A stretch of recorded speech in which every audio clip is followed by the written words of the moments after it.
Do you want me to help you get out of here tonight?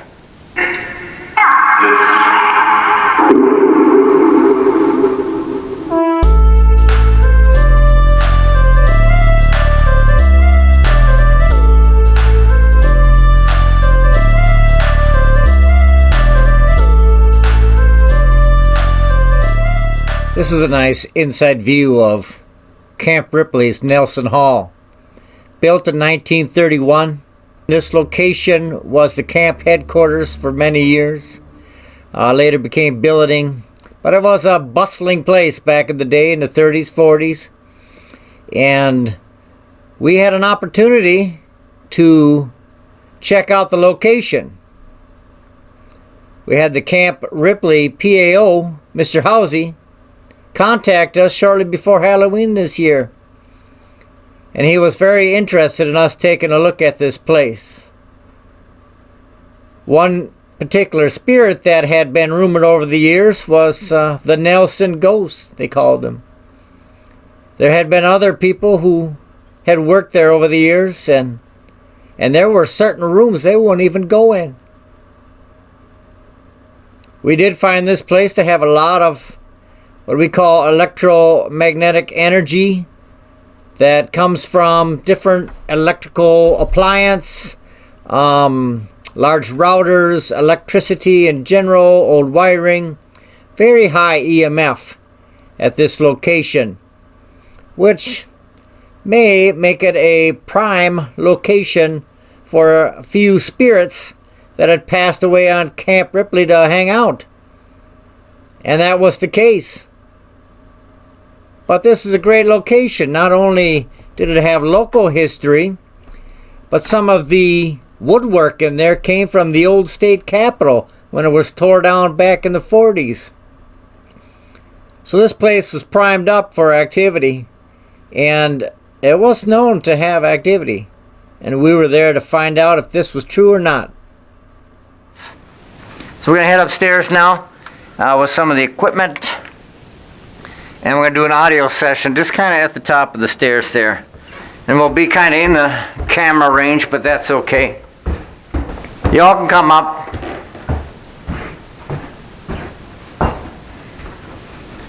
I think we'll do it right in this room since we do have some chairs. It's somewhat centralized.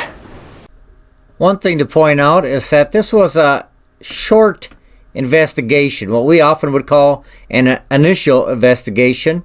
We were only planning to be there about 2.5 hours max. So we were going to get in there and we were going to kick off with this audio session and just try to get an idea right off the bat who, how many, what we were dealing with. Now you may be unfamiliar with this. We are here as a group tonight to communicate with spirits and may be residing in this building or very nearby, but specifically this building.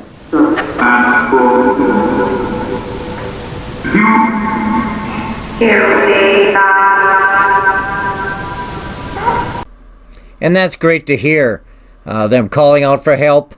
It lets me know that there's people out there that are going to be willing to cross over. So we have a pretty good feeling that people have died and have attached to this building for a reason, have been here for a long time, as a matter of fact.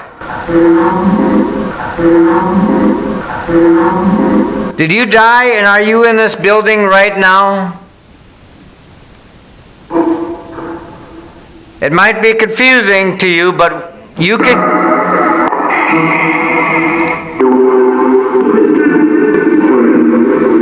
communicate through this box.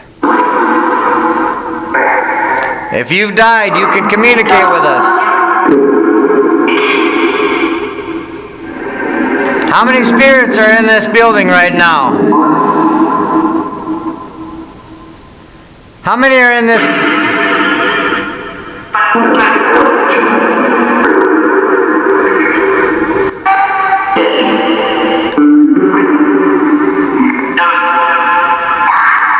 Are you all in this building, or are you in other buildings in the area?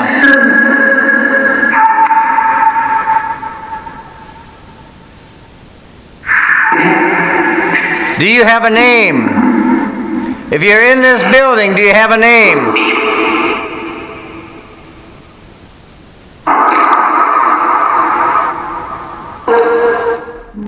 I cut out 2 very clear last names right here. Out of respect for the families. Maybe they're not even around anymore. But maybe they are. In some cases, maybe they died just a couple months ago. But one was male and one was female. Why are you here?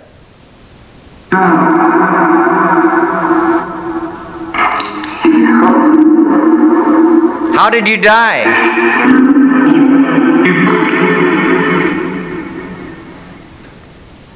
Were you a soldier?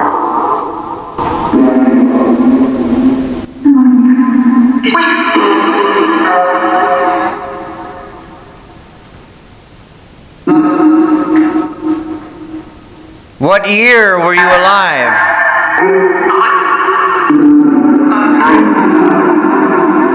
Who was president? Who was president when you were alive?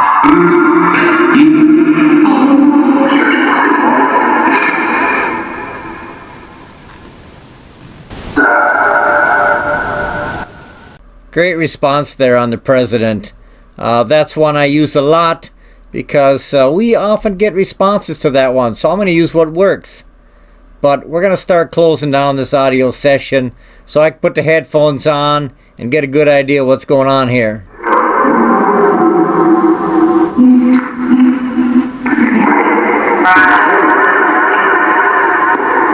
Do you want me to help you get out of here tonight?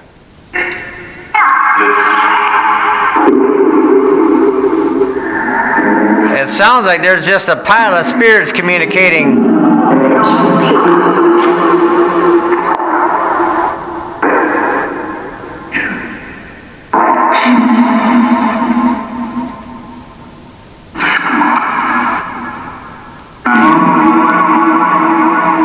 Is there something you'd like to tell us? A message?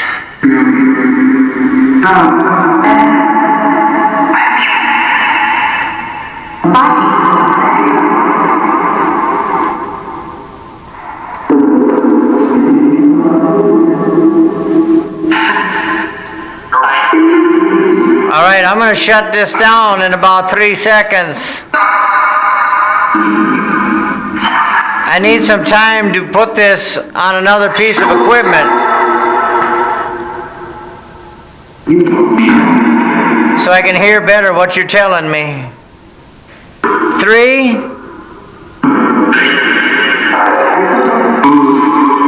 2, 1. Thank you.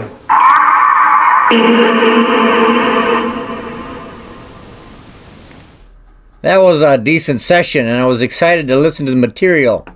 First, I wanted to get the rest of the investigators in a location where they could sit and listen to see if the spirits were moving around in the building at all.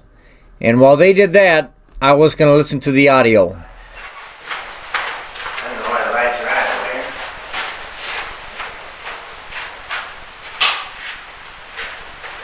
How's that? Good.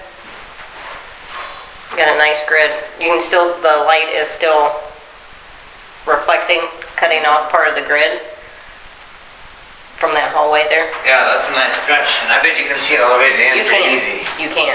It's beautiful from back here. Yeah.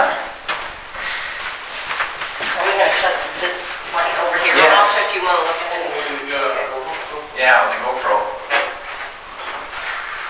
But are you gonna sit that down that area? I think so. Okay. And if you guys, once you're done in that room, just shut that light back off. Okay. Then we'll go full dark again.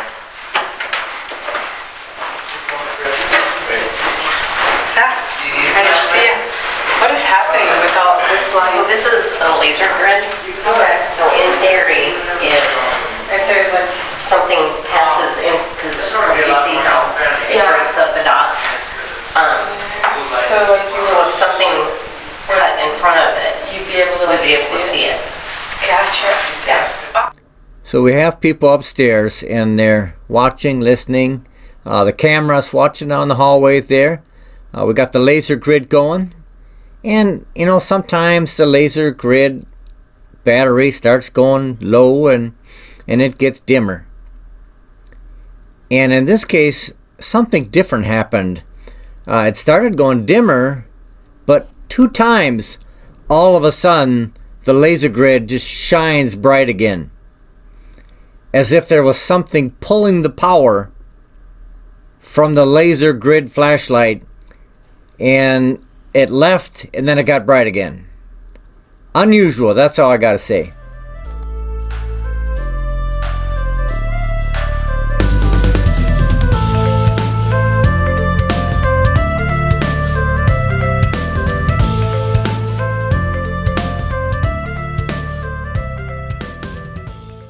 And while the team is hanging out at different locations in the building, I was sitting down in the main room by the computer listening to the audio.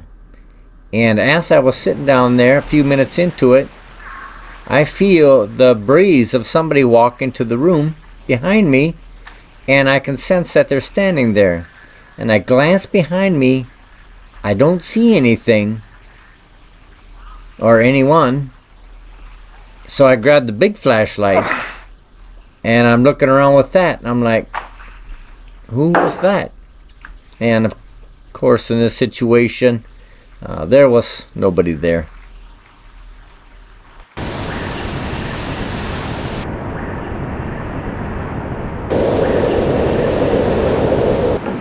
How's it going? Getting anything good? Is that the first time you came in? Yeah. Somebody walked by me a minute ago, and then I grabbed a flashlight. I looked around, there was nobody here. No, because we were in that far room. We went downstairs and went upstairs, stuff like that. Okay. So the only spot I felt anything was in that next room over. I got some chills, and then I thought I heard some walking. But no, it's got So we picked up 2 EVPs, one right after the other there. And this happened to validate then the fact that I felt that breeze on the back of my neck and like somebody had been standing there watching me. We definitely had some activity in this particular room, but now it was time to call everybody back and to give them the results of the audio session. Sue, you want to come down? Yep, we're coming. Oh, okay. I couldn't tell you. Oh, yes. Is that your thing?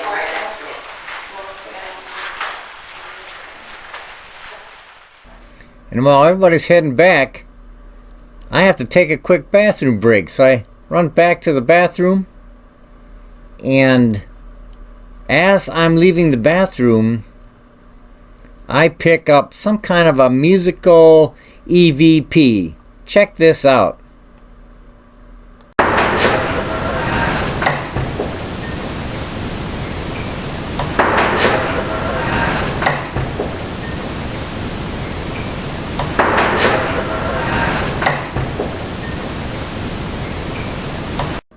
So you can even see where I paused there momentarily as I came out of the bathroom.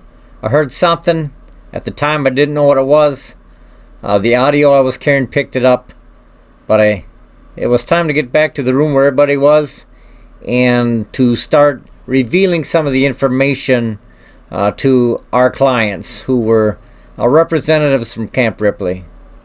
That one particular female spirit sounded like she was local here. And she commented several times, and she said her name a few times. Sometimes when I research it, I find out I need to be careful with the information I give out for names, because it might be somebody that just died 6 months ago. She was talking throughout the whole bit, off and on. I heard her, so I feel she's quite close. There was a male who several of his remarks were kind of sarcastic. And I feel he is in the area too. Just right off the bat, those two really stood out. Now there was some other responses as well, but I think there's two right for sure in the near vicinity. In most cases, what I would do is I would cross over whoever wanted to cross over. So, if you're good with that, we'll dim the lights a little bit, and we'll say a prayer, and we'll cross them over, and we'll be done. All right, well, we are here to talk to those who have died. Is the opportunity to get off of this earth right now. It is 2019 right now. You may have died in the 1800s. I don't know. You probably died a long time ago. The cords are cut. You are released by the hand of Jesus Christ, by the hand of God. You are released right now. And you are free to cross over. And there's a little bit more to it than that, but that's the nutshell. We crossed them over. We run into ones that don't want to cross over. They kind of have to be talked into crossing over. And we got other methods as well. But we took care of business. And then I gave a short, brief bit of information as to how we make this happen. How do we cross people over? What does it take? And that is the whole key to this whole part of us accomplishing what we do, is to ensure that we have a full faith that this can be done and that it is done. And I beg forgiveness for me moving around on the camera tonight. Good grief. She's gone. I don't know about the other one, but I guess he's here until somebody really wants him gone. So, that's it. I appreciate you guys coming out and asking us to come out. And a little bit of follow-up here. The male spirit, I found out a couple days later, had not crossed. And I found out because he came to me and he was feeling a little bit lonely, and he now decided that he indeed wanted to cross over. Because a lot of the spirits, there were more than two in that building. There were some quite old spirits that were present. I found out by listening to the material. But this guy, he was the one who was moving things around and being kind of a character at Nelson Hall. And when he came to me, that's how he let me know he was present. He kept moving my stuff around.